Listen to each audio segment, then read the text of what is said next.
Problem क्या रहेगा। चलो आज हम लोग पढ़ेंगे, देखो use of to be verb पढ़े थे जी हैं। आज हम लोग टू बी वर्ब को नेक्स्ट लास्ट क्लास में हम लोग ख़त्म किए थे। आज हम लोग वर्ब कट तो नहीं रहा ना, पूरा तो आ रहा होगा। चलिए वर्ब आप लोग स्टार्ट करेंगे जिसका नाम क्या है, टू हैव वाला वर्ब, ठीक है ना। टू हैव वर्ब, ठीक है ना, वर्ब टू हैव जिसको बोलते हैं। चलिए तो टू बी ख़त्म हो चुका था, अब क्या लिखोगे, टू हैव। अब देखिए याद कीजिए basic form, focus on the board. Be form में हम लोग पढ़े थे, ये बेस फॉर्म होता है और ये बेस फॉर्म का 5 फॉर्म बनता है, याद करो। एक को कहते हैं प्रेजेंट फॉर्म जिसको सिंगुलर फॉर्म, और इसका सिंगुलर फॉर्म क्या बनता है, इज़। याद कीजिए इसका सेकंड फॉर्म वर्ब क्या होता है, वाज या वर। इसका थर्ड फॉर्म वर्ब क्या बनता है, बीन, और इसका कंटिन्यूअस फॉर्म क्या बनता है, बीइंग, और इसका प्लूरल फॉर्म ऑफ वर्ब क्या बनता है, आर। और इसी के केस में था कि एम भी यूज़ होगा, लेकिन स्पेशल केस किसके साथ, आई के साथ, क्योंकि फ्लुएंसी को बढ़ाने के लिए लैंग्वेज में आई के साथ स्पेशल केस में एम लिया गया, और कोई डिफरेंस नहीं है। याद करो ये भी बताएं कि जितना भी बेस फॉर्म होता है सबका फर्स्ट फॉर्म लगभग सेम होता है, याद करो। लेकिन जो बी फॉर्म होता है उसका बेस फॉर्म और सिंगुलर फॉर्म ऑफ वर्ब यानी फर्स्ट फॉर्म वर्ब दोनों क्या है, अलग है। देखो है कि नहीं है। अब इसका फर्स्ट फॉर्म वर्ब ढूंढिए, यानी सिंगुलर फॉर्म वर्ब ढूंढिए तो गोज बनेगा। इसका सेकंड फॉर्म वर्ब V2 खोजोगे तो वेंट बनेगा। इसका थर्ड फॉर्म वर्ब क्या बनेगा, गोन बनेगा। इसका बताइए कंटिन्यूअस फॉर्म क्या बनेगा, गोइंग बनेगा। और इसका singular form verb plural form verb क्या बनेगा, गो का गो रहेगा। समझ रहे, यानी फर्स्ट फॉर्म वर्ब है, ये फोर्थ फॉर्म वर्ब है, ये थर्ड फॉर्म वर्ब है, ये सेकंड फॉर्म वर्ब है, और ये है फिफ्थ फॉर्म वर्ब। इसको सिंगुलर फॉर्म वर्ब कहते हैं, इसको पास्ट फॉर्म, इसको परफेक्ट फॉर्म, इसको कंटिन्यूअस फॉर्म, और इसको प्लूरल फॉर्म कहते हैं। क्या इतनी बातें बताया गया था कि नहीं बताया गया था। अब हम लोग जो टॉपिक पढ़ेंगे उसका नाम क्या है, हैव। और हैव के केस में हम लोग पढ़ेंगे कि ये बेस फॉर्म हैव है, इसका फर्स्ट फॉर्म क्या होता है, हैव होता है, ठीक है ना। इसका बताइए सेकंड फॉर्म क्या होता है, हैड होता है, और इसका थर्ड फॉर्म भी हैड होता है। क्योंकि ऐसे कई ऐसे वर्ब आपको देखने को मिलेगा, जैसे मैं लिखूँ टीच, जिसका सेकंड और थर्ड फॉर्म बिल्कुल सेम मिलता है। ऐसा पढ़े थे कि नहीं पढ़े थे, तो बताओ टीच का फर्स्ट फॉर्म क्या बनेगा, यानी बेस फॉर्म टीच का फर्स्ट फॉर्म भी टीच रह जाएगा। बताइए सेकंड फॉर्म क्या बनेगा, टॉट बनेगा, और इसका थर्ड फॉर्म भी क्या बनेगा, टॉट ही रहेगा, और इसका फोर्थ फॉर्म क्या बनेगा, टीचिंग बनेगा, और इसका सिंगुलर फॉर्म वर्ब क्या बनेगा, टीच्स बनेगा। और आपको पहले भी बताए थे जिसके एंड में CH रहता है उसका सिंगुलर फॉर्म ES लगा के बनाते हैं, याद है। मुझे उम्मीद है कि ये सब क्लियर होगा, ये डॉट। तो बताइए थर्ड फॉर्म भी हैड रहेगा। बताइए इसका फोर्थ फॉर्म कंटिन्यूअस फॉर्म क्या बनेगा, हैविंग, और इसका बताइए सिंगुलर फॉर्म क्या बनेगा, हैज़। इसको कहेंगे फिफ्थ फॉर्म वर्ब, इसको कहेंगे फोर्थ फॉर्म वर्ब, इसको ऐसे कहते हैं सिंगुलर फॉर्म वर्ब, इसको कंटिन्यूअस फॉर्म वर्ब, इसको परफेक्ट फॉर्म वर्ब, इसको पास्ट फॉर्म वर्ब, इसको क्या कहेंगे, फर्स्ट फॉर्म वर्ब, जिसको प्लूरल फॉर्म वर्ब कह देंगे। बोलो कोई दिक्कत तो नहीं है, पक्का ना। तो मैं इसका नाम ही लिखते चले जाऊँ। इसको बताओ फर्स्ट फॉर्म वर्ब को आप क्या बोलोगे, plural form verb, plural form of verb, ये लिखेंगे, ठीक है ना। अब इसको क्या कहोगे, पास्ट। अब बोलिए जोड़ लीजिए, पास्ट फॉर्म वर्ब। इसको क्या कहोगे, परफेक्ट, परफेक्ट, ठीक है ना। इसको क्या कहेंगे, कॉन्टिन्यूअस फॉर्म वर्ब। इसको क्या कहोगे, singular form of verb, singular form of verb. बोलिए समझ में आ गया, कोई दिक्कत तो नहीं। उसी तरह बताओ ये क्या है, प्लूरल फॉर्म वर्ब, ये क्या है, पास्ट फॉर्म वर्ब, ये क्या है, परफेक्ट फॉर्म वर्ब, ये क्या है, कंटिन्यूअस फॉर्म वर्ब, ये क्या है, सिंगुलर फॉर्म वर्ब। ये बताओ प्लूरल फॉर्म वर्ब, ये क्या है, कंटिन्यूअस फॉर्म वर्ब, ये क्या है, परफेक्ट फॉर्म, ये क्या है, पास्ट फॉर्म, ये क्या है, सिंगुलर फॉर्म वर्ब। यानी आपने फिर अब आओ, आज हम लोग जो पढ़ेंगे वो है, देखो हम लोग पढ़ेंगे यूज़ ऑफ, इसी में पढ़ेंगे यूज़ ऑफ हैज़, या फिर क्या पढ़ेंगे, हैव। क्या पढ़ोगे, यूज़ ऑफ हैज़ या हैव। अब याद करो आपने प्रेजेंट इंडेफिनिट कभी पढ़ा होगा, तो सब्जेक्ट अगर सिंगुलर होगा तो वर्ब भी सिंगुलर होगा, ऐसा पढ़े थे। खुद बताओ हैज़ क्या है, प्लूरल की सिंगुलर, अभी बताएं सिंगुलर। तो बताओ अगर सब्जेक्ट सिंगुलर होगा तो हैज़ सिंगुलर आएगा। बताइए हैव क्या पढ़े अभी, देखो प्लूरल, तो बताइए हैव प्लूरल हो गया। उसके बाद क्या लगाओगे, ऑब्जेक्ट, या फिर क्या होगा, अदर वर्ड, ऑब्जेक्ट या फिर क्या होगा, अदर वर्ड, ऑब्जेक्ट या अदर वर्ड, OW। कोई दिक्कत। अब देखिए गौर से समझना, सुने हो, याद करो प्रेजेंट इंडेफिनिट कहीं पढ़े होंगे तो आप लिखे होंगे ही गोज, ऐसा लिखे होंगे क्या, ही गो लिखे होंगे, नहीं ना, ही गोज लिखे होंगे, वह जाता है। याद करो मैं कहूँ हैज़ हैव का यूज़ किस लिए करेंगे, है के लिए। किसी के पास कुछ रहे तब पास है के लिए क्या लगाएंगे, हैज़ हैव सब्जेक्ट के बाद आएगा। सब्जेक्ट सिंगुलर होगा तो हैज़ का यूज़, सब्जेक्ट प्लूरल होगा तो हैव का यूज़ करोगे। इतनी बातें क्लियर है। अब देखो मैं कहूँ मेरे पास है, चलो उसके पास से कर लेते हो, उसके लिए क्या लगाओगे ही, उसके बाद क्या लगाओगे हैज़, उसके पास है तो ही हैज़ लगा के छोड़ देंगे। क्लियर है। इसका हिंदी बताओ क्या होगा, उसके पास है, यही बनेगा। क्या बनेगा, उसके पास, उसके पास, उसके बाद क्या लगाओगे है। मैं कहूँ तुम्हारे पास है तो यू लगाओगे, यू के बाद क्या हैज़ आएगा, अभी बताया नहीं, प्लूरल सब्जेक्ट प्लूरल वर्ब, तो क्या लगाओगे हैव। कोई दिक्कत तो नहीं, तुम्हारे पास है तो यू हैव हो गया। बोलो क्लियर है। अच्छा एक बात बताओ, कहीं नहीं कहीं ये प्रेजेंट इंडेफिनिट को डिफरेंस दे रहा कि बताइए प्रेजेंट इंडेफिनिट भी यही होता था, अगर प्लूरल है तो प्लूरल वर्ब आ जाता था, अगर सब्जेक्ट सिंगुलर था तो सिंगुलर वर्ब आ जाता था। याद करो यही तो होता था, कोई दिक्कत तो नहीं था इसमें, है ना। यानी आप देखोगे अगर सब्जेक्ट लिखें उसके बाद हैज़ या फिर क्या लिखें हैव, ये वाला सेंटेंस जो स्ट्रक्चर है ये वाला, बताओ ये प्रेजेंट इंडेफिनिट का स्ट्रक्चर है कि नहीं है, बोलिए सीधा सीधा। है, प्रेजेंट इंडेफिनिट है कि नहीं है। अच्छा एक बात पीछे भी चले जाओ, मैं लिखूँ सब्जेक्ट के बाद एम इज़ आर लिख देता हूँ, एम इज़ आर, उसके बाद मैं एडजेक्टिव लगाया था, याद करो क्या ऐसा याद है आपको। अरे वीडियो बनाए थे उसमें भी होगा, नहीं तो आप जाके पढ़ लेना। जैसे मैं लिखूँ सब्जेक्ट के बाद एम इज़ आर, उसके बाद आपको लिखा रहे एडजेक्टिव, जैसे मैं लिखूँ ही इज़, उसके बाद कहूँ स्मार्ट, ही इज़ स्मार्ट। अब आपसे कहें ये कौन सा टेंस है, तो आपका टेंशन खत्म। क्यों, सब्जेक्ट बताओ सिंगुलर और वर्ब भी सिंगुलर, तो सब्जेक्ट सिंगुलर वर्ब सिंगुलर, तो किस में आता है, प्रेजेंट इंडेफिनिट में। तो ऑटोमेटिक बताओ ये कौन सा टेंस है, समझ में आ गया, कोई दिक्कत तो नहीं है, पक्का ना। ऐसा नहीं कहोगे ये प्रेजेंट इंडेफिनिट, ये भी प्रेजेंट इंडेफिनिट है।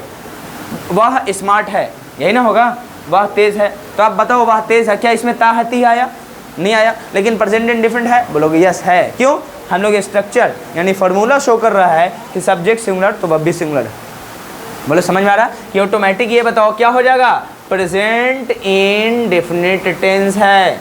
बोलो क्या रट्टा मारने की जरूरत है कि ता है ती आता है, नहीं, ऐसा ज़रूरी नहीं है कि सभी में ता है ती आएगा तभी प्रेजेंट इंडेफिनिट होता है। बोलो समझदारी काम आ रहा है।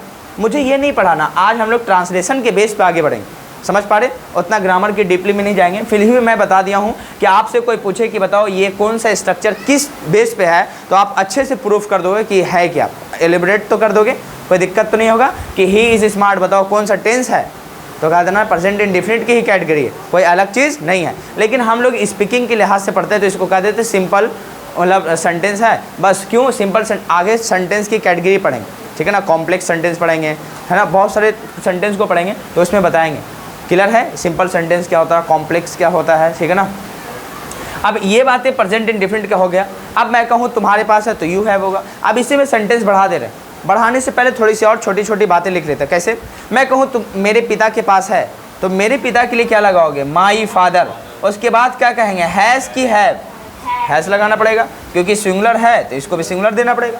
बन गया, मेरे पिता के पास है तो माई फादर हैज़, मेरे भाई के पास है क्या बनाओगे, माई ब्रदर हैज़। क्लियर है। हम लोगों के पास है वी हैव, उन लोगों के पास है दे हैव। बोलो कर लोगे, कोई दिक्कत तो नहीं है। अच्छा इसी में कुछ और बातें हैं, देखिए मैं इसको सेंटेंस को बड़ा कर लेता हूँ। बड़ा क्या करूँगा, मैं कहता हूँ मेरे पिता के पास पैसा है, क्या बनेगा, माई फादर हैज़, इतना तो लिखोगे कोई दिक्कत नहीं है। पैसा है तो क्या इसी में आप मनी लिख लेंगे तो कोई दिक्कत है। अच्छा एक बात बताओ, मनी से पहले ए या एन का यूज़ नहीं करेंगे। देखो नॉन तो है लेकिन ए या एन का यूज़ नहीं कर सकते। क्यों, मनी जो है अनकाउंटेबल नॉन है और पहले बताए थे अनकाउंटेबल नॉन जहाँ दिख जाए जिसको आप काउंट नहीं करते हो उससे पहले ए और एन का जिक्र कभी नहीं करना है। समझ पा रहे कि नहीं पा रहे, कोई दिक्कत तो नहीं है। तो इससे अब देखो कुछ लोग सोचते हैं कि मनी अनकाउंटेबल नॉन, इसको तो हम लोग काउंट करते हैं, अनकाउंटेबल कैसे हो गया, समझ पा रहे। देखो मनी के यूनिट को आप गिनते हैं, यूनिट का मतलब इकाई, जैसे इंडिया में होता है तो आप रुपीज़ में गिनते हो, यही अमेरिका में जाओगे तो डॉलर में गिनोगे, समझ पा रहे हैं। कुवैत में जाओगे तो दिनार में गिनोगे। बोलो समझ में आ रहा है। इसका मतलब आप पैसे को नहीं गिनते, पैसे की यूनिट को गिनते हो। और पैसे का यूनिट क्या एक दूसरे से बराबर होता है क्या, $1 बराबर आप 1 रुपये लिख सकते हो, कभी नहीं। इसीलिए पैसे का सब यूनिट को गिनते हैं ना कि पैसे को गिनते हैं, इसलिए पैसा अनकाउंटेबल नॉन होता है। इसीलिए इससे पहले ए और एन का यूज़ आप नहीं करोगे। क्लियर है। तो आपको क्या बनाना पड़ेगा, माई फादर हैज़ मनी। अब कहें मेरे पास पैसा है, क्या बनाओगे, मेरे पास का मतलब आई हैव लिखना पड़ेगा। बताए थे ना, आई के बाद पुलर फॉर्म वर्ब लगाना है तो सिंगुलर, लेकिन उसको पुलर एक्सेप्शन में, फ्लुएंसी में, लैंग्वेज की फ्लुएंसी को बढ़ाने के लिए से किया जाता है। तो खुद बताओ, माई फादर उसके बाद क्या लगाओगे, जैसे मेरे पिता के पास पैसा है तो माई फादर हैज़ हो जाएगा। मेरे पास पैसा है तो आई हैव मनी। तुम्हारे पास पैसा है, यू हैव मनी। बोलो कर लोगे, कोई दिक्कत तो नहीं है। उन लोगों के पास पैसा है, दे हैव मनी। उन लोगों के पास ज्ञान है, ज्ञान मतलब नॉलेज, दे हैव नॉलेज। क्या बातें समझ में आ गई? क्या नॉलेज से पहले भी क्या ए और एन का यूज़ करोगे? नहीं करोगे। हाँ, आप कहें मेरे पास किताब है तो क्या बनाओगे? I have. अब देखो किताब है तो काउंटेबल है तो आप बुक लिखेंगे, कोई दिक्कत तो नहीं है। अब मैं कहूँ मेरे पास किताबें हैं तो क्या लगाओगे? आई हैव बुक्स हो जाएगा। अब यहाँ पे ए और एन का जिक्र करोगे? नहीं करोगे, कोई दिक्कत है बाबू? समझ में आया? पहले इतना छापिए, उसके बाद मैं मिटा के एक बार लिखूंगा फिर से ये बातें, और नेगेटिव तक और WH तक निकाल के चलो। लोगों सब लिख के चलो कि ये क्या है, ये क्या है। मैं लिख दिया हूँ ना, तो इन तीनों के बारे में खुद से लिख लोगे। मैंने एरो डाल दिया है तो समझ में आ रहा कैसे करोगे? इसको कहोगे पुलर फॉर्म, तो ये बताओ सिंगुलर फॉर्म है, ये पुलर फॉर्म है। और ये बताइए सिंगुलर फॉर्म, ये पुलर फॉर्म है। ये पास्ट फॉर्म है, ये क्या है? Perfect form. और ये क्या है? Continuous form. कर लोगे? जल्दी से करो।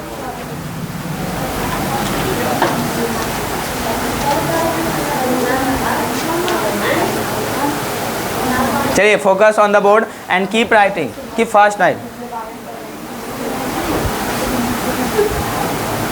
Do it fast.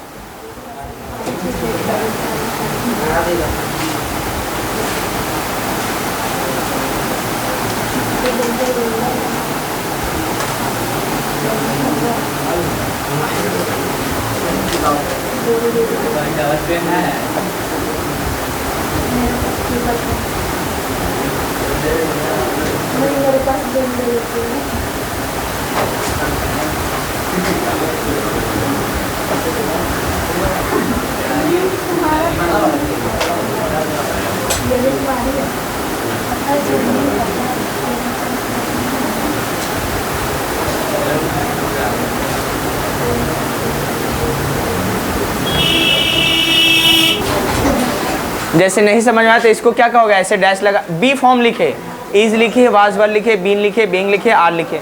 Am special case में जाएगा तो इसके साथ क्या लगेगा? Singular form of verb. और इसको क्या कहोगे? Past form verb. इसको परफेक्ट फॉर्म, इसको कंटिन्यूअस फॉर्म, इसको पुलर फॉर्म। क्या उसी तरह इसमें कहोगे? Singular form. फिफ्थ फॉर्म को क्या कहोगे? Singular form. वेंड को क्या कहोगे? Past form. इसको क्या कहोगे? Perfect form. इसको क्या कहोगे? Continuous form. उसी तरह इसको क्या कहोगे? Puller form. क्या नहीं लिखना आ जाएगा?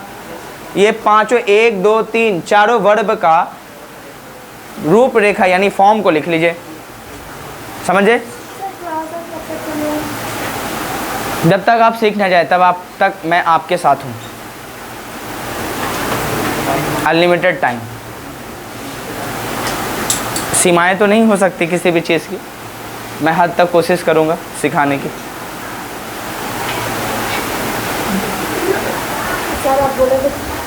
स्टार्टेड। चलिए कॉपी कर लिए तो इसको हटा देता हूँ फ़िलहाल। मुझे उम्मीद है कि अब इतनी बातें याद रखना है कि 5 फॉर्म होता है, या तो पुलर फॉर्म होगा, पास्ट फॉर्म होगा, परफेक्ट फॉर्म, या कंटिन्यूअस, या फिर सिंगुलर फॉर्म। और हम लोग जो बात आज करेंगे या तो पुलर फॉर्म की बात करेंगे या तो सिंगुलर, क्योंकि हमने आपको बता दिया ये पुलर फॉर्म है। समझ रहे? हैव क्या है? हैव का ही हम लोग 5 फॉर्म पढ़े ना बाबू। हैव का बताओ 5 फॉर्म। फर्स्ट फॉर्म वर्ब यानी पुलर फॉर्म वर्ब और सिंगुलर फॉर्म वर्ब, इसी के बारे में आज पढ़ेंगे। क्लियर है? आज हटा देते हैं ये सब, और इसको पढ़ाने के बाद फिर आप में कुछ क्वेश्चन आंसर को देंगे, उसको सॉल्व करना है। ठीक है? चलिए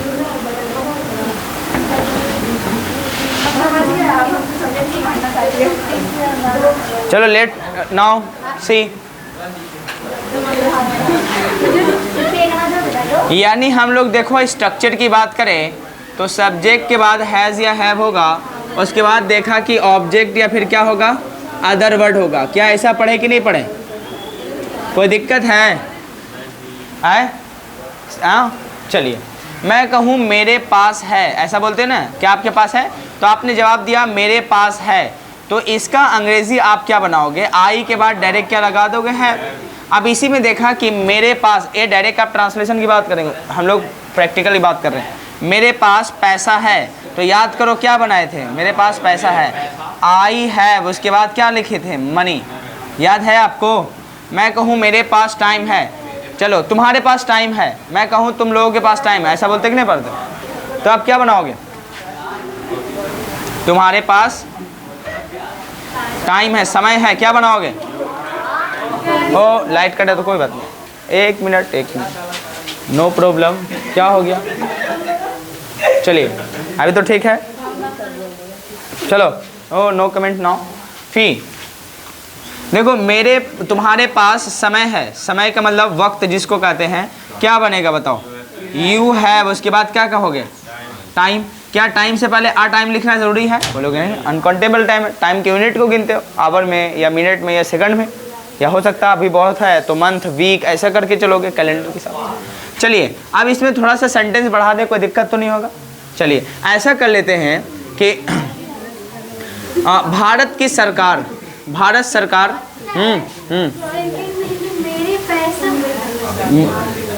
मेरे पास पैसा है, ठीक है, पास छोड़ दिया था, ठीक है। देखो भारत सरकार के पास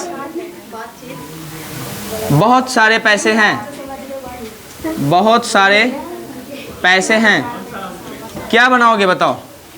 भारत सरकार के पास, हाँ तो क्या लगा? The government of India, the government of India हो गया, द गवर्नमेंट ऑफ इंडिया। और उसके बाद ए नो। अब क्या बनाओगे? इसको सिंगुलर मान के चलेंगे। अब क्या लगाओगे? Has, the government of India has. उसके बाद क्या लगाएंगे? बहुत सारा पैसा, तो इसके मतलब हो गया होता है a lot of money, lot of money. Lot of money का मतलब क्या होगा? बहुत सारे पैसे। तो क्या कहोगे? पीछे से the government of India has, उसके बाद क्या लगाओगे? A lot of money, a lot of money. कोई दिक्कत तो नहीं है? चलिए ये बन गया सेंटेंस। अब यहाँ पे देखिए, अब हम लोग थोड़ी बातें करेंगे नेगेटिव तौर पे। नेगेटिव पे बड़ा कमांड आएगा। देखिए नेगेटिव में क्या होता है, इसको बनाने के लिए 3 पैटर्न होगा। सुनो, अब यहाँ ध्यान नहीं देगा तो फिर बाउंस करेगा। अब देखो मैं कहूँ, पहला क्या होगा कि सब्जेक्ट के बाद प्रेजेंट इंडेफिनिट। बताओ ये प्रेजेंट इंडेफिनिट का स्ट्रक्चर है। तो प्रेजेंट इंडेफिनिट का नेगेटिव कैसे बनता था? डू या फिर क्या बुलाते थे? डज। तीसरे नंबर पे नॉट आता था, याद करो, ऐसे तो होता था।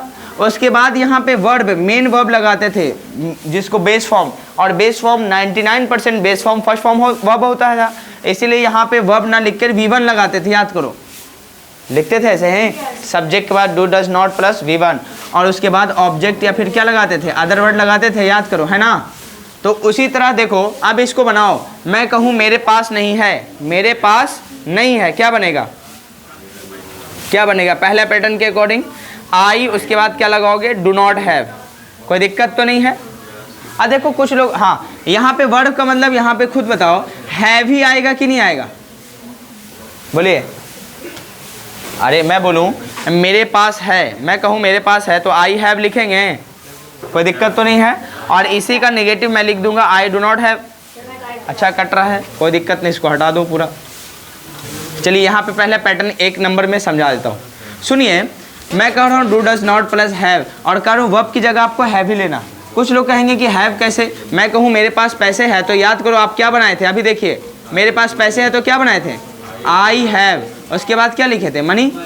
अच्छा एक बात बताओ, ये वर्ब क्या है? फर्स्ट फॉर्म वर्ब है। अरे हैव का देखो आई के बाद क्या लगाते थे? फर्स्ट फॉर्म वर्ब था, उसके बाद क्या लगाओगे? मनी था। इसका नेगेटिव कैसे बनाते थे? जैसे मैं कहूँ आई सिंग, आई टीच, इसका नेगेटिव कैसे बनाओगे बताओ? हाँ, आई सिंग का नेगेटिव कैसे बनाओगे? आई डू नॉट सिंग बनाओगे कि नहीं बनाओगे? आई, उसके बाद क्या लगाओगे? Do not.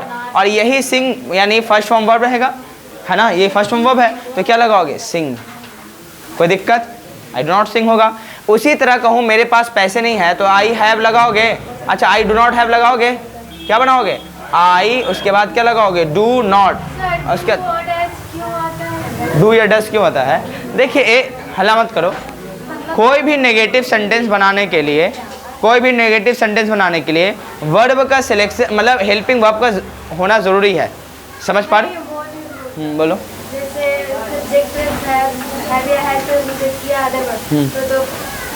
प्रेजेंट परफेक्ट में आ गया। प्रेजेंट परफेक्ट में कहाँ चलेगा? प्रेजेंट इंडिफरेंट का स्ट्रक्चर चलेगा ना। सब्जेक्ट के बाद हैज़ या हैव क्या है? सब्जेक्ट सिंगुलर तो वर्ब सिंगुलर हैज़ आ रहा, ऐसा पता है तो सिंगुलर प्रेजेंट इंडिफरेंट होगा।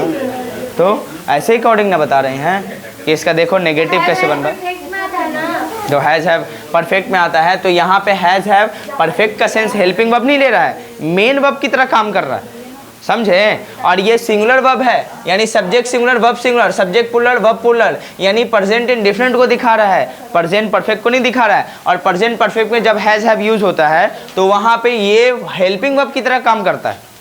और ये प्रेजेंट इंडिफरेंट के केस में हो तो इसको क्या कहेंगे? सिंगुलर वर्ब और पोलर वर्ब की तरह यूज होगा, मेन वर्ब की तरह दोनों काम कर रहा है, समझे। यानी ये प्रेजेंट इंडिफरेंट का फॉर्म बना रहा है, समझे। कोई दिक्कत तो नहीं है। तो इसी तरह आई डू नॉट हैव लिखना पड़ेगा, मेरे पास तो नहीं है तो आई डू नॉट हैव, क्लियर है, कोई दिक्कत तो इसमें नहीं है। मेरे पास पैसे नहीं, आई डू नॉट हैव मनी लिखना पड़ेगा। पहला बताओ पैटर्न क्लियर है। और यहाँ पे हैव क्यों आया समझ में आया? क्योंकि ये V1 हमेशा रहेगा इसलिए हैव आएगा। डू डज नॉट उसके बाद हमेशा क्या, हाँ सिंगुलर होगा तो डज नॉट लगाना पड़ेगा, अब पुलर होगा तो डू नॉट। बाकी सबके साथ हैव क्यों आए समझ में आ रहा है? इससे, क्योंकि आई सिंग मैं गाता हूँ तो आई डू नॉट सिंग लिखोगे, क्योंकि फर्स्ट फॉर्म वर्ब ही ना लगाते यहाँ पे, यानी पूरा वर्ब ही आता है। यानी एक्चुअली देखो तो फर्स्ट फॉर्म वर्ब नहीं है, मेन वर्ब है, बेस फॉर्म वर्ब है। लेकिन 99% जो वर्ब होते हैं हमेशा क्या होते हैं? फर्स्ट फॉर्म वर्ब के बराबर होते हैं। इसीलिए यहाँ पता नहीं चला, इसलिए हम इसको फर्स्ट फॉर्म वर्ब करके निकल जा रहे हैं, लेकिन एक्चुअली में क्या है? Base form. समझ में आ गया? कोई दिक्कत तो नहीं है। तो बताइए इसका नेगेटिव है। अब इसका नेगेटिव कहूँ मेरे पास नहीं तो आई डू नॉट हैव लिखोगे, मेरे पास पैसे नहीं आई डू नॉट हैव मनी लिखोगे। देखो पहला स्टेप बता रहे, इसका नेगेटिव 2 पैटर्न और है, समझ पा रहे कि नहीं पा रहे? तो मैं कहूँ आपके पास समय नहीं है तो क्या कहेंगे? You do not have time. मैं कहूँ भारत सरकार के पास बहुत सारे पैसे नहीं है तो क्या लिखना पड़ेगा? The government of India does not have लिखना पड़ेगा। अब यहाँ पे लिखोगे ना डज नॉट, उसके बाद हैज़ किस में बदलेगा? हैव में। यानी यह बताओ ही गोज लिखते थे तो उसका नेगेटिव क्या बनता था बताओ? ही, उसके बाद डज नॉट लगाते थे, उसके बाद क्या लिखते थे? गो ना लिखते थे। क्यों? ये डज नॉट ही दिखा दिया कि ये सिंगुलर है। उसी तरह मैं लिखा दिया कि यहाँ पे डज नॉट जब आपने दिखा दिया तो बताओ ये फिफ्थ फॉर्म वर्ब हैव में बदलेगा कि नहीं बदलेगा? इसीलिए क्या लिखना पड़ेगा बताओ? The government of India does not have a lot of money. इसका मतलब होगा भारत के सरकार के पास बहुत सारे पैसे नहीं। क्या मुझे उम्मीद है कि बना लोगे नेगेटिव का फर्स्ट स्टेप। अब इसी का टाइप 2 लिख कर दिखाओ। अभी दिखाएंगे कि टाइप 2 नेगेटिव कैसे बनता है। ये टाइप 1 नेगेटिव है, इसका नेगेटिव 3 तरीके से बनेगा और हर जगह पे कैसे हो जाएगा वो आप अपने अकॉर्डिंग देख लेना। आप टाइप 2 का हेडिंग डालोगे, पहले इसको छाप लीजिए, जल्दी करो। आई सबका नेगेटिव बनाओ, जैसे लिखा है ना तो इसका नेगेटिव मेरे पास पैसे हैं तो मेरे पास है तो आई हैव, और फिर एक तरफ इसी के सामने लिखना मेरे पास नहीं है तो क्या लिखोगे? I do not have. मेरे पास पैसे हैं तो आई हैव मनी, मेरे पास पैसे नहीं है I do not have money. तुम्हारे पास समय है तो यू हैव टाइम, तुम्हारे पास समय नहीं है you do not have time. Bharat की सरकार के पास बहुत सारे पैसे हैं तो ये लिख दिया, इसका नेगेटिव खुद से बनाओ, जल्दी करो।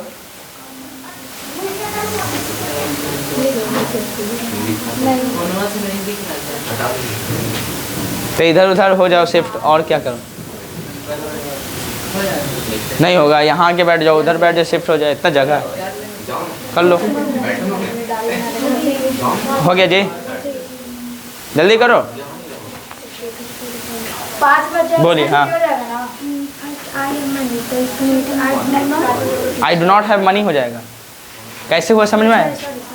आई हैव है ना। हाँ आई हैव, तो इसका negative I do not have हो जाएगा। चलिए बना लिए ना। चलिए अब इसको हटा देता हूँ, टाइप 2 का नेगेटिव देखता हूँ।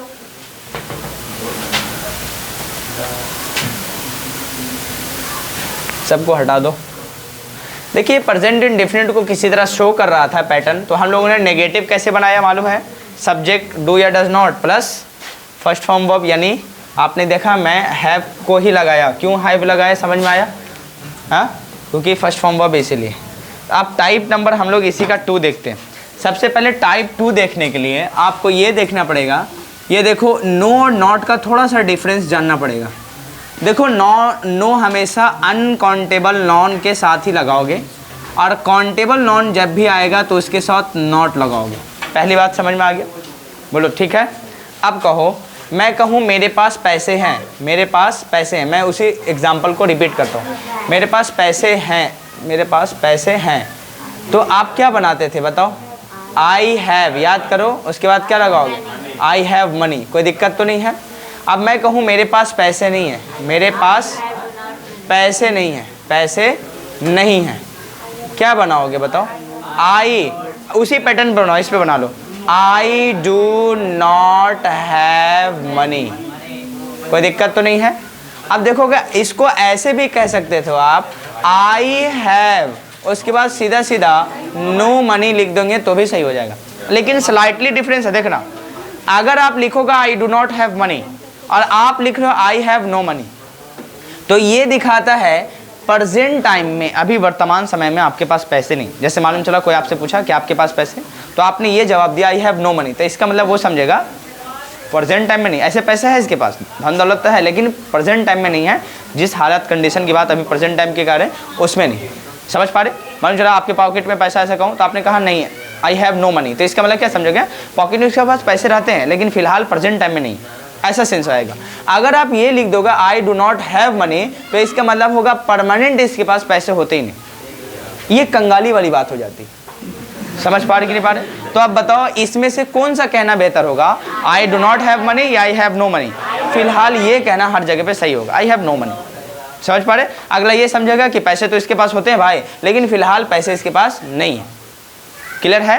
तो आपने देखा, हाँ आपने देखा कि देखो जब भी अनकाउंटेबल नॉन, देखो स्ट्रक्चर बता रहा हूँ इसका, टाइप 2 कि सब्जेक्ट होगा, है ना, सब्जेक्ट के बाद बताओ हैज या फिर क्या होगा, हैव होगा, और प्लस में बताओ तीसरे नंबर पे नो होगा और अनकाउंटेबल नॉन करके डॉट डॉट डॉट होगा। ये टाइप 2 स्ट्रक्चर समझ में आ गया? कोई दिक्कत तो नहीं है? बोलिए। और एग्जाम्पल आप ये वाला लिख सकते हैं कि मेरे पास पैसे नहीं है, तो आप दो तरीके से इसको बना लोगे, I have no money, I do not have money, और इसका स्ट्रक्चर बताओ ऐसा होगा कि नहीं होगा? और नो कब लगेगा? यू मतलब अनकाउंटेबल नॉन रहेगा तब। मैं कहूँ मेरे पास समय नहीं है, अगर आपने ट्रांसलेट कर दिया आई डू नॉट हैव टाइम, तो इसका मतलब इसके पास समय होते ही नहीं। और आई हैव नो टाइम, तो इसका मतलब प्रेजेंट टाइम इसके पास समय उतनी नहीं है। तो दोनों का डिफरेंस समझ में आ गया? I have no time, I do not have time में कोई दिक्कत है? नहीं ना?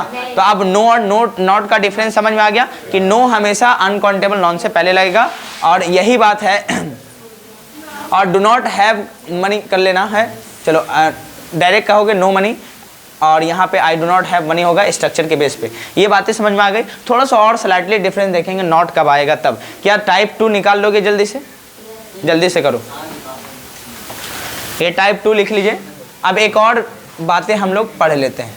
अब देखो थोड़ा सा और नॉट पे डिफरेंस देख लेंगे, नो और नॉट का डिफरेंस हम लोग स्पीकिंग के हिसाब से पढ़ेंगे, उतना डीपली में नहीं जाएंगे, ठीक है? डू इट फास्ट,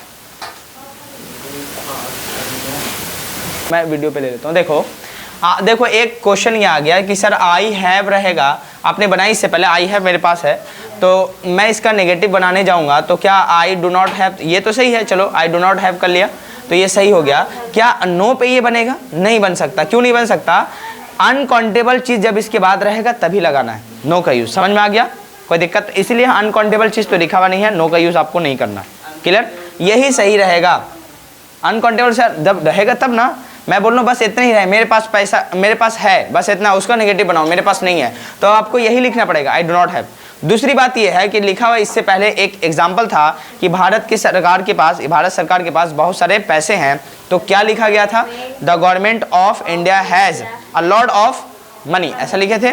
तो उसका नेगेटिव बनाए थे the government of India does not have a lot of money, ऐसा बताए थे। और उसी का नो पे बनाना है तो बन सकता है। क्यों? देखो मनी जब लिखा हुआ तो अनकाउंटेबल नॉन है, तो वहाँ पे डज नॉट हैव को हटा के ये लिख सकते हो the government of India has no money. बोलो समझ में आ रहा है? कोई दिक्कत तो नहीं है? हाँ हाँ, अलॉट ऑफ, हाँ हाँ ये भी कह सकता, हाँ नो, हाँ बोलो क्या है दिक्कत है? बोलो नो लगाना वहाँ पे, हाँ बोलिए बोलिए बोलिए। चलो अब देखो एक क्वेश्चन है, अलॉट ऑफ आ गया। अब खुद बताइए, अलॉट ऑफ मनी की बात कर दिया तो मनी को सुनो, ये मनी को सिर्फ नहीं छोड़ा, मनी से पहले अलॉट ऑफ लगा दिया, यानी काउंट करके ये बता दिया कि बहुत सारा है। समझ पा रहे? ये अनकाउंटेबल छोड़ा ही नहीं, तब ऐसे सिचुएशन में क्या बताओ, नो लगा के बनाओगे, नहीं बन सकता, आप वही लिखना पड़ेगा, डज नॉट हैव लिखना पड़ेगा। समझ पा रहे कि नहीं पा रहे? हाँ, ये साफ होता तब लिखते हैं, the government of India has no money. Clear है डिफरेंस? चलिए अब आते हैं टाइप 3 के ऊपर, और मेन यही झगड़ा होता है। ठीक है, अब चलिए इसको भी हम खत्म ही कर देते हैं, इसको हटा दूं। टाइप 2 समझ में आ गया कि अनकाउंटेबल नॉन होगा तभी नो लगाएंगे, अनकाउंटेबल नहीं रहेगा डायरेक्ट, कभी नो के बारे में नहीं सोचना।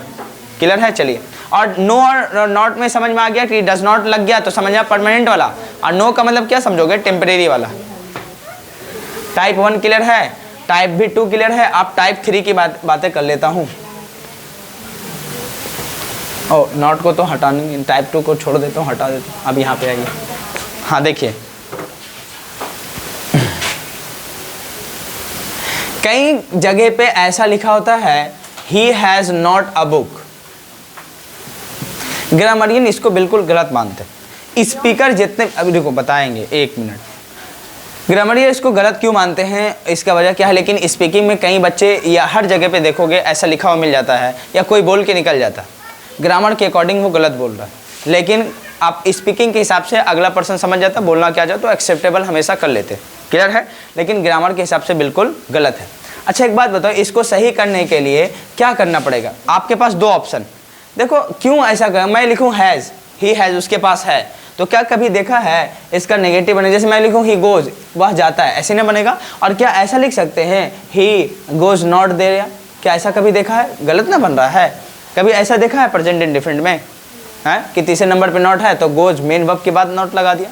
नहीं ना, नॉट कब आता है? इससे पहले आता है। आता कि नहीं आता? कोई दिक्कत तो नहीं। तो यहीं पे ये देखिए ही हैज़ नॉट क्यों लगा, ये गलत हुआ। कोई दिक्कत? इसको मतलब करने के लिए क्या है, या तो हो सकता है इसको अनकाउंटेबल बना दो, और अनकाउंटेबल बनाने के लिए ए को हटाना पड़ जाएगा, तब तो अनकाउंटेबल बनेगा।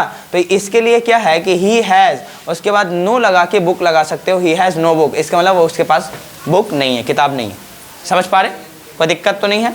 हाँ देखो, ए हटा दे, मतलब काउंटिंग करना ही हटा दिया तो अनकाउंटेबल में बन गया, एक्सेप्टेबल है।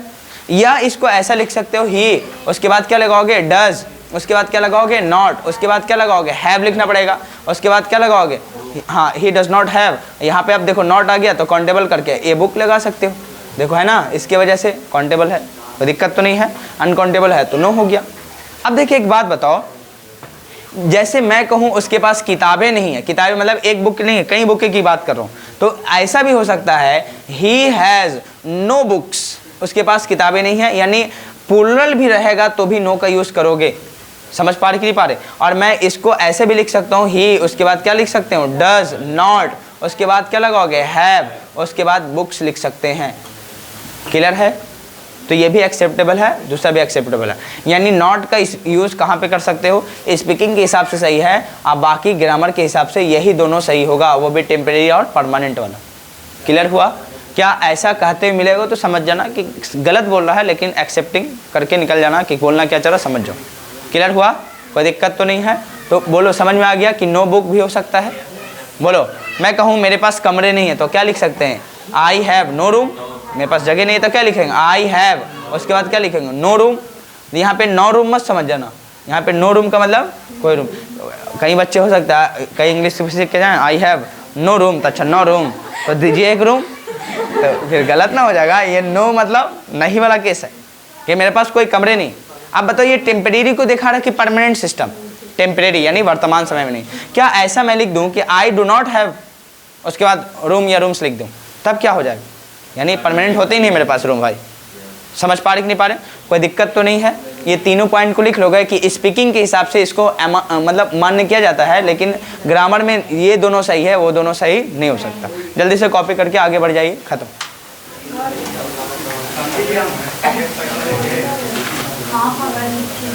He has not a book, और तीनों का मतलब वही लिखना, उसके पास किताब नहीं है, लेकिन ऊपर वाला गलत है और दोनों नीचे वाला सही है। इसका मतलब समझ जाना, आई हैव नो रूम का मतलब है क्या है, ही हैज़ नो बुक्स भी सही है, he does not have books सही है।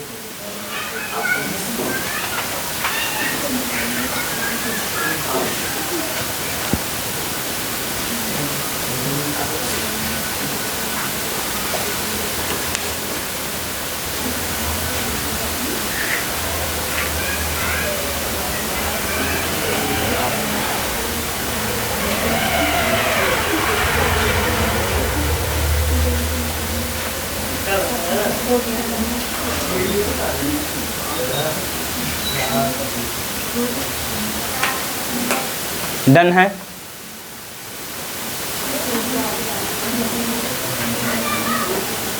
समझ में आ गया? अब बताइए, आप कुछ नहीं करना है, इसको मैं हटा देता हूँ। अब आपको फटाफट एक लाइन में ख़त्म कर देंगे इंटरोगेटिव इंटरोगेटिव नेगेटिव करके, और आपको वहाँ से पूरा पूरा WH नेगेटिव पॉजिटिव तक बना के आना। ठीक है, इसको हटा दूँ। चलिए,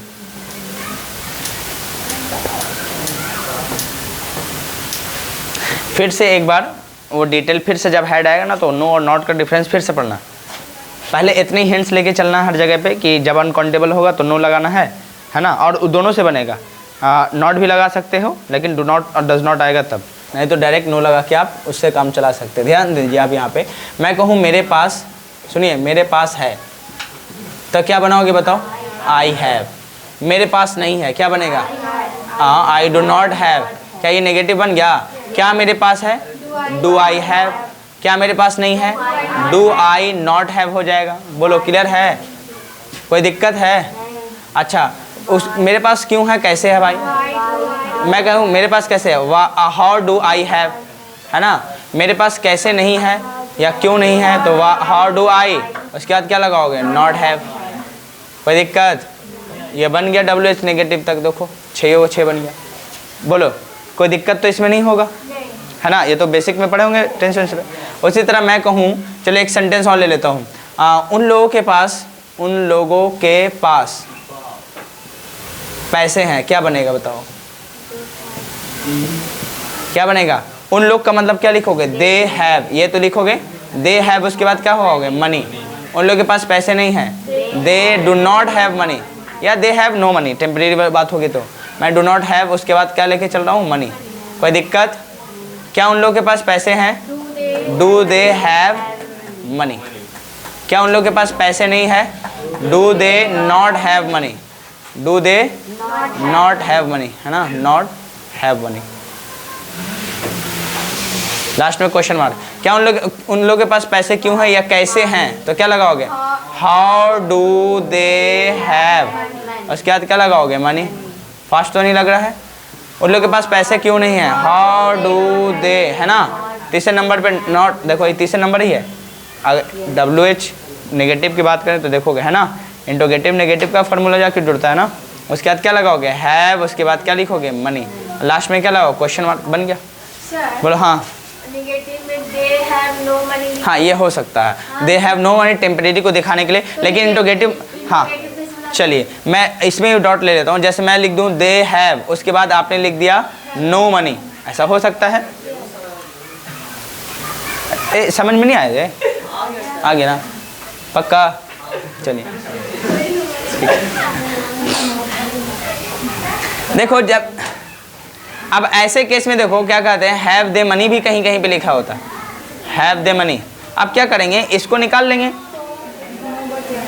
तो अब क्या हो जाएगा, ये ग्रामर के अकॉर्डिंग गलत है, क्योंकि आपने मेन वर्ब को ही निकाल लिया है। देखो, है ना, निकाला कि नहीं लगा। लेकिन एक्सेप्टेबल कब होता है, जैसे याद करो नॉट वाला केस बताए थे, तो एक्सेप्टेबल कब होता है? एक्सेप्टेबल मतलब स्पीकिंग में कई लोग गलत बोलते हैं तो कई लोग एक्सेप्ट कर लेते हैं कि चलो सही, समझ पा रहे। जैसे याद करो, आपको लिखा हुआ रहता है ना ड्रिंकिंग वाटर, क्या लिखा हुआ नहीं रहता है?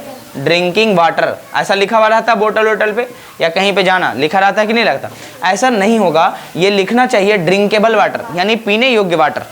ड्रिंकिंग मतलब कंटिन्यूअस है, पी रहे हैं लोग, उसका वाटर है। क्या ऐसा सही है? ड्रिंकेबल वाटर मतलब पीने योग्य वाटर, मतलब इसका जगह पे गलत लिखा हुआ है, लेकिन कई लोगों ने यूज़ कर लिया है तो उसको लेके नॉन स्टॉप चल रहे। कई लोग होते हैं गलत, सब लोग फॉलो करे, तो उसमें अच्छे लोग भी जो हैं उसको भी फॉलो करने लगते।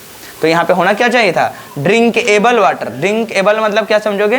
पीने योग्य पानी, ड्रिंकेबल वाटर। सर एक वर्ब का 9 रूप, एक वर्ब का, जैसे मतलब वो है ना, हाँ वो बेंट, हाँ गो वेंट, और क्या 5 ही होता?